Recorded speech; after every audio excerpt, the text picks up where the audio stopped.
Now at 5 and streaming on crossroadstoday.com, 1.5% could make a big difference in Bloomington on Election Day. Plus a massive conservation win in Goliad County, how oil spill money is helping save untouched Texas land. Plus James Comey calls his prosecution vindictive, the courtroom showdown with Trump's hand-picked prosecutor. Well, we do have a few afternoon showers sort of popping through the area, and notice they're dropping southward. That's because our cool front is about to come in. We'll be talking more about that coming up in a moment. And the final New Orleans jail escapee is back in custody, how police track down the last fugitive. You're watching 25 News Now at 5. Good afternoon and thanks for being with us. I'm Shauna Curry. Well, no big races on the November ballot this time around, but that does not mean that there's nothing worth watching. 25 News Now's Ray Mosley caught up with a local political leader to find out what voters should really keep an eye on. So, Ray, what should voters be paying attention to?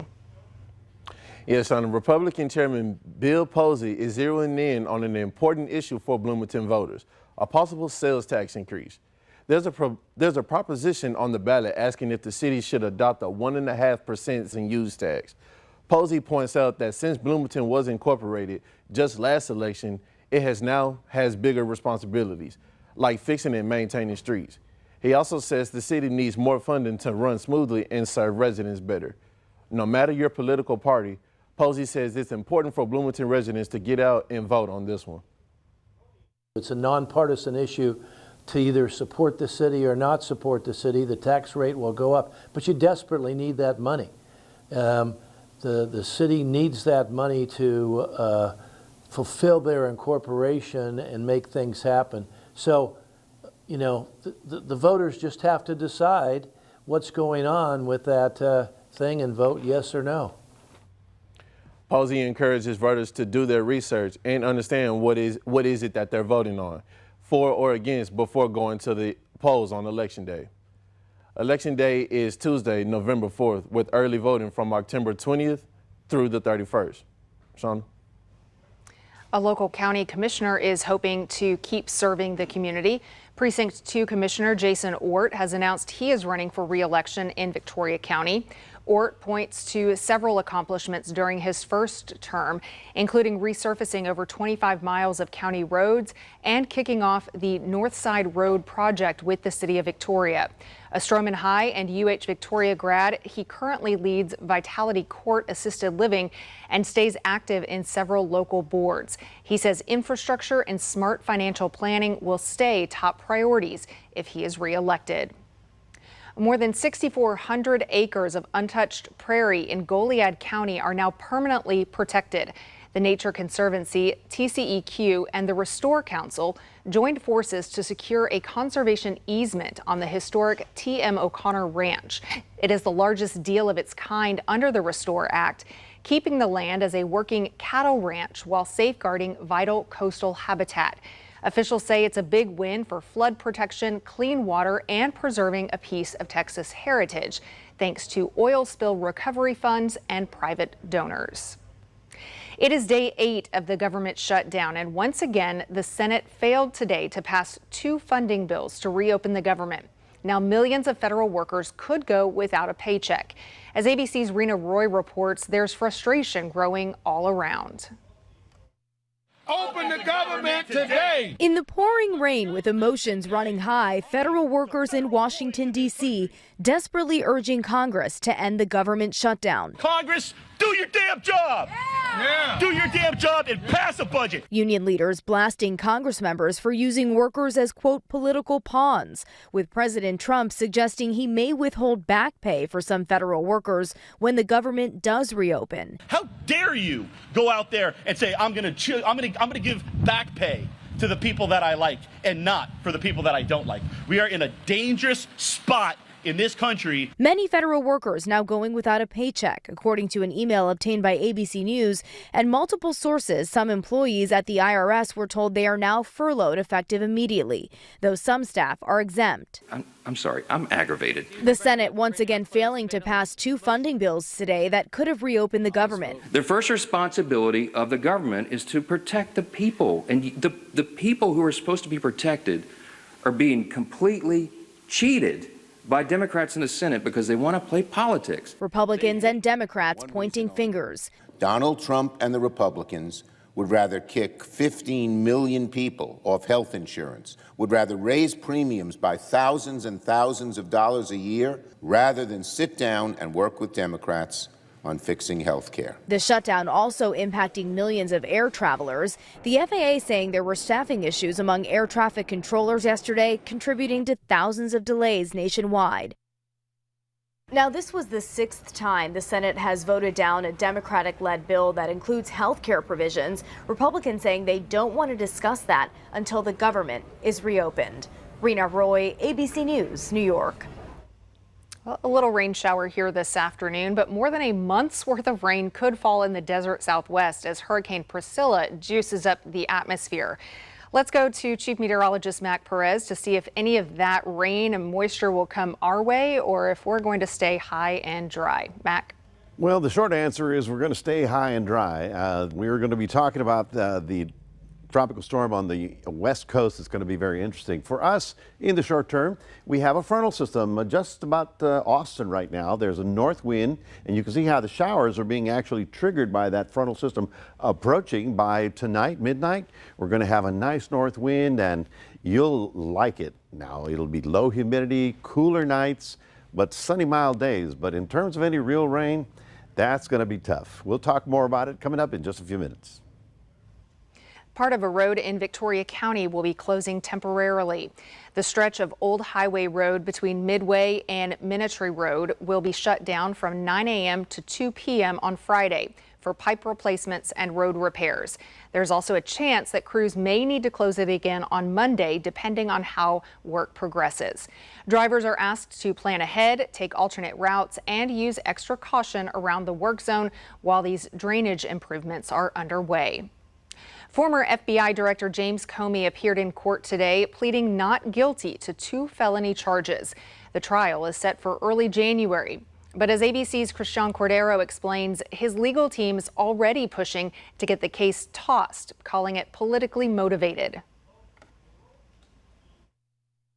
Former FBI Director James Comey pleaded not guilty today, professing his innocence as he did in a video he posted the day of his indictment. I'm innocent. So let's have a trial.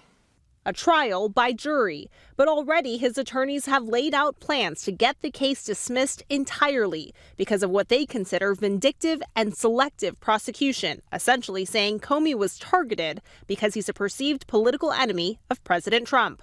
They have to show that there is some sort of animus or vindictive nature as to why this person is being prosecuted rather than a legitimate legal reason. Comey faces 2 felony counts, making a false statement to Congress and obstruction of an investigative proceeding before Congress, both stemming from a September 2020 congressional hearing about Russian interference in the 2016 election.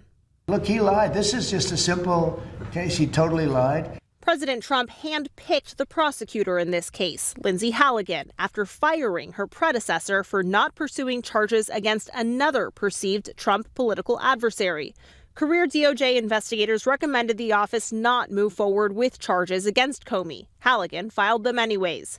Outside court today, a show of support from Comey's family, including his daughter fired by the Trump administration as a federal prosecutor in New York, and his son-in-law who quit as a federal prosecutor from the office bringing this case against Comey. My family and I have known for years that there are costs to standing up to Donald Trump. But we couldn't imagine ourselves living any other way. We will not live on our knees, and you shouldn't either. The judge in this case set a trial date for January 5th, saying, quote, "I will not slow this case down," in response to the government's concerns about producing the necessary evidence. This will be Halligan's first time prosecuting a criminal case. Christian Cordero, ABC News, Washington. The 10th and final New Orleans jail escapee is back in police custody. Derek Groves was captured in Atlanta today after a standoff with local police and U.S. Marshals. The 27-year-old was convicted of the 2018 Mardi Gras murder of 2 men. Authorities say Groves was among the shooters who opened fire at a family party with an assault rifle. He and 9 other inmates broke out of the Orleans Justice Center in New Orleans on May 16th. Here are some of the top headlines in the Cuero Record. The community gives thanks to local first responders, and a ban by city leaders will not spook a paranormal investigation at Yorktown's haunted hospital. To read these stories and more, visit DeWittCountyToday.com. And remember, your news, weather, and sports are streaming 24/7 at CrossroadsToday.com. Stay with us. Straight ahead on 25 News Now at 5, a fifth-generation farmer wonders if he'll be the last. The crisis threatening family farms. Plus, a contractor tears down an old jailhouse and finds something amazing, the vintage discovery hidden for decades.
Authorities have arrested a man accused of starting the massive wildfire that tore through parts of Los Angeles earlier this year. The Palisades fire, which started on January 7th, destroyed thousands of homes and burned nearly 24,000 acres, now ranked as the 9th deadliest wildfire in California history. Federal officials say 29-year-old Jonathan Rinderknecht is suspected of maliciously starting the blaze. An investigation is still underway. Well, Arkansas farmers are facing the toughest agriculture economy the U.S. has seen in decades. Experts warn that if things don't turn around, up to a third of the state's farms could go bankrupt or shut down. Andrew Mobley spoke with one farmer who says without federal help, he might not make it another year.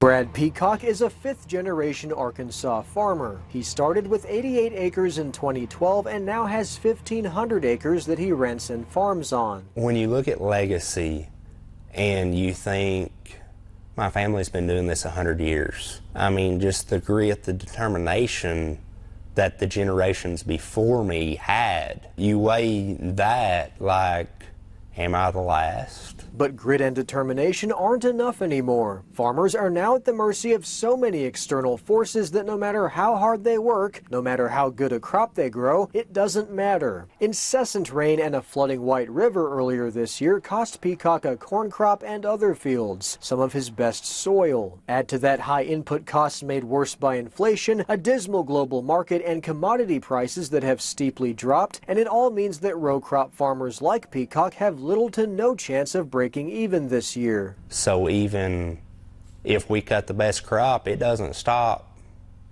the price dropping tomorrow.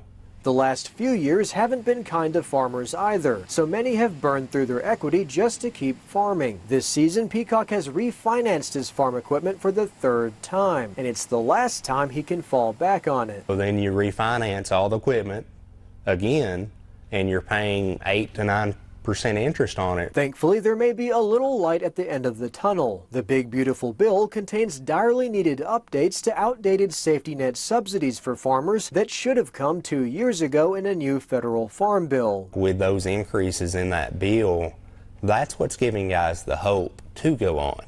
That if we can make it till then, we can make it. But the problem is farmers won't see any of those federal dollars until November next year. And many of them likely won't make it that long without emergency federal funding in the interim, because most of their loans are due in February. That doesn't do any good if your loan renews in February of 2026 and you can't pay it off. and you don't have the equity to pay it off. Seeing the scale of the crisis, Arkansas's congressional delegation, led by Senate Ag Committee Chair Senator Bozeman, are working to secure emergency funding to help farmers survive until the updated safety net kicks in. But it's a race against time. Farmers are already filing for bankruptcy, and some who have farmed for generations are quitting the business. Peacock and his wife have a 6-year-old son who already dreams of continuing the family legacy. But will he even get the chance to? When my son got on the combine a week or two ago and he was climbing the ladder, the thought was, is this the last time he's going to climb that ladder? Is this the last year that he's going to climb that ladder? While tearing down an old jailhouse in Lufkin, a contractor made a surprising discovery, a vintage Dr. Pepper mural hidden behind the walls for decades. This artwork dates back to the 1920s and 30s and shows Dr. Pepper as good for children, a popular marketing angle back then. It even features the famous 10, 2, and 4 campaign, which was based on a study about when people's blood sugar dipped during the day.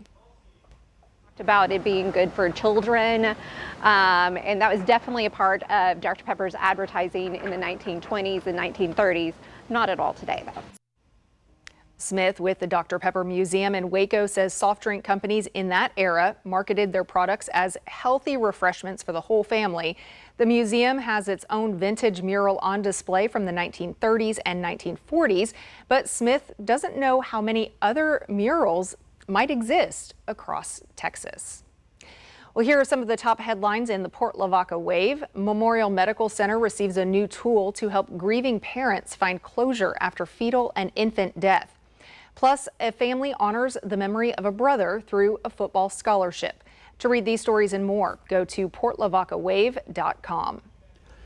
Well, good afternoon, everybody. We're at 89 degrees. Yes, we did get a few little light showers that sort of rolled around the area. We could hear it on the roof here. Maybe you got the heavier amount, but didn't seem like it amounted to much. We managed to get up to 93, and we did get 2/10 out at the airport. That's good. Now, our chances for rain are not going to be good, but our chances for a north wind and cooler temperatures, well, that's good. We'll talk about that in a moment.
Well, good afternoon, everybody. We have this little frontal system up north. It's in Austin. In fact, Austin winds are out of the north at about 20-25 miles an hour. So it's definitely going to be a wind issue.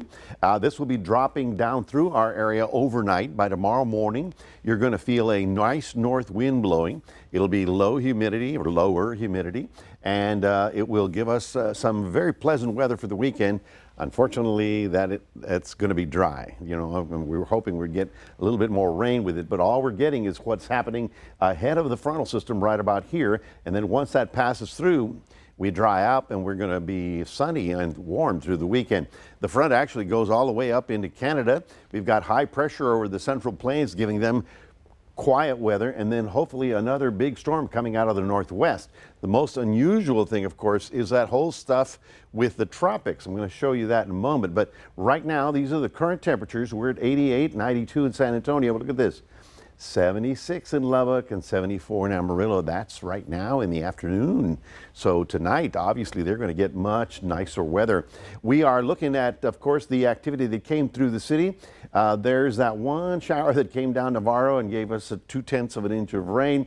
Right now, the heaviest one is actually just not far from the Cuero area, right about there. That could be a little thunder and lightning, but all of this will decrease once the sun goes down. We have Jerry out in the Atlantic. Not a major problem, but it's going to go so close to the Caribbean islands that they're going to have to watch very carefully. We don't expect a direct hit, but they'll get some stuff. Meanwhile, right here in the Bay of Campeche, which is basically southern Gulf, we are looking at a 30%. This is not a big deal. 30% that this might develop, and the reason it's likely not to develop, it's an area of thunder showers that's going to be moving onshore, and so its development is not going to be over the water, so it's not going to do much. We'll watch this moisture to see if any of it trails northward into Texas, but at this point in time, it looks like it's all going in that direction. What's really strange is this one. This is Priscilla. Priscilla is going to be hitting Baja and then hitting Arizona. Then Octave is going to be heading back to town, getting caught up in this thing, and then there's another one right behind it that will also develop. Already they're putting up advisories for heavy rainfall. Where? In the desert. Yeah, look, the Mojave Desert, southern Arizona, Phoenix, all the way up into Utah. Can you believe that? They're going to be getting tropical rain in the next couple of days as the system moves through. As far as we're concerned, we're just under high pressure and we really don't have much luck. Here we are. Notice the stormy weather coming up from the west and all the heavy rain. This is a total rainfall so far through Saturday. We'll go forward to Sunday and you can see we're under high pressure and nope, we're out of luck. Okay. So we'll just have to deal with it and enjoy the sunshine. You know, some people are probably digging out of snow already. We won't have that problem. We're looking for lots of sun tomorrow, a northeast wind, very pleasant temperatures as humidities start to lower. We're looking for 91 in Port Lavaca, 92 in Cuero with abundant sunshine. The weekend got to be spectacular. We're going to get a nice little breeze coming in on Thursday, a little less on Friday, and Saturday, Sunday look great with high temperatures in the upper 80s.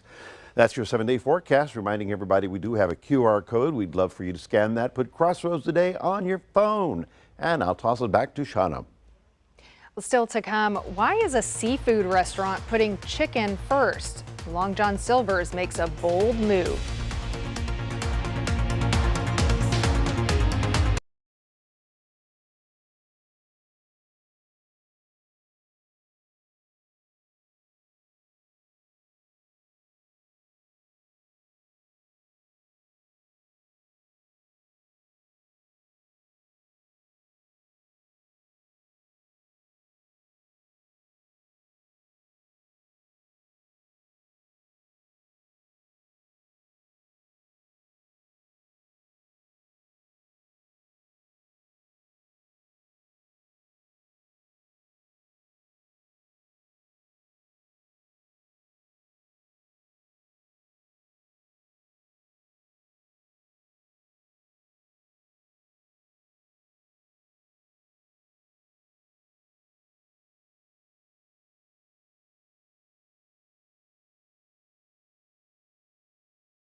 Mixed results at the closing bell today. The Dow down 1 point, the S&P 500 up 39 points, and the Nasdaq climbed 255 points. The price of oil is up 68 cents to $62.41 per barrel. Well, experts track the economy with data like jobs and spending, but consumers are not feeling confident right now. Ivan Rodriguez has more on how their spending habits could reveal what's coming next. By traditional measures, the U.S. economy, even with its sticky inflation and softening labor market, is stable. They're not great. They could definitely be better. They could definitely be worse. Despite the sustained pressure of high prices shaking consumer confidence, Americans are also still spending. But there is a widening spending gap between high and low income consumers, and signs revealing how people are spending their money may be changing. We've delayed car purchases some. Appliances, electronics, we've slowed down on that. Travel, we've slowed down on that. Virginia Tech economics professor Jadrian Wooten points to less obvious indicators of economic discomfort, like cardboard box manufacturing, which is down 9% in 2025 amid U.S. factory closures and cutbacks. If cardboard box manufacturers were not making as many boxes, that meant that stores were not ordering as many boxes because they didn't anticipate selling as many products in the future. This week, the price of gold surged past $4,000 per ounce, another possible red flag for the state of affairs. People are trying to invest money in something that they feel is going to be really stable. And a lot of people do run to gold whenever the markets are a little bit uncertain. Wooten says even though many are worried about what lies ahead, the health of the U.S. economy relies on its consumers. If a lot of people think a recession is coming, they're going to pull back on spending. And one of the problems with that is when they pull back on spending, that's actually what ends up causing the recession to happen. I'm Ivan Rodriguez reporting. A California jury has ordered Johnson & Johnson to pay nearly $1 billion in a talcum powder lawsuit. The case involves the family of May Moore, who said she died from a rare cancer caused by the company's baby powder. The family claims it was contaminated with asbestos. Johnson & Johnson denies the claim but stopped selling the powder 2 years ago after facing thousands of lawsuits. Most of the award is punitive damages, with $16 million for the family's losses. Johnson & Johnson says they plan to appeal the verdict. Long John Silver's is changing its logo, trading its iconic fish for chicken and adding chicken plus seafood. The chain, famous for fried fish, is now spotlighting its popular chicken strips called chicken planks.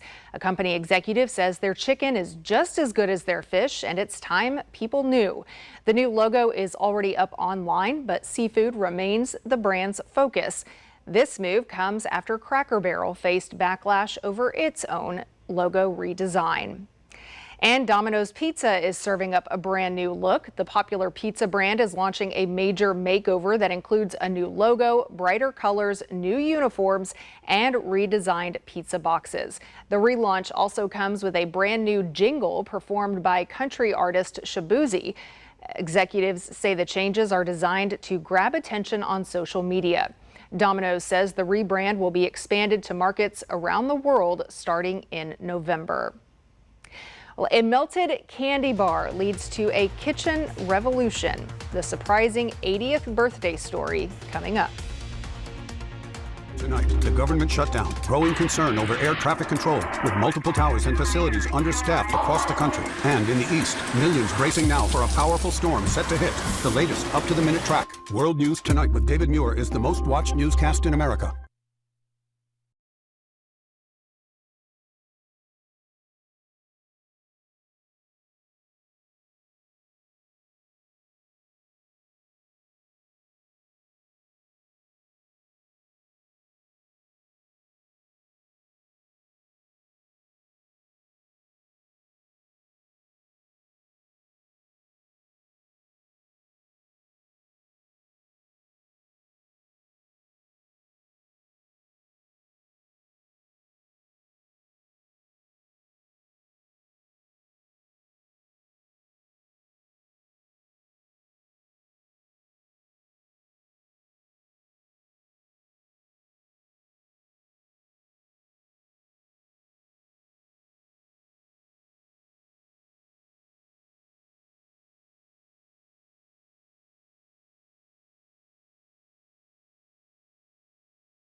Well, something everyone has in their kitchen just turned 80, the microwave oven. Back in 1945, Percy Spencer, working with a radar tech at Raytheon, noticed a candy bar melting in his pocket thanks to a magnetron. That sparked the idea for the microwave oven. At first, it was huge and pricey, mostly unused, until 1967 when Amana, which is owned by Raytheon, made it small enough for our countertops. If you're old enough, you might remember it was called the Radar Range, which was a nod to its radar roots. Now, if we can just get it to not make food rubbery when we reheat it, that would be great. That's up to the chef. You know, you've got to know how to do that thing. I remember buying the first microwave for my mom. Really? And they were like $1,000. It's crazy back then. Now, of course, everything's cheaper. Swap them out. So, looking for sunny skies, north wind coming in tonight. All right. Well, thanks for joining us. We'll see you back here at 6.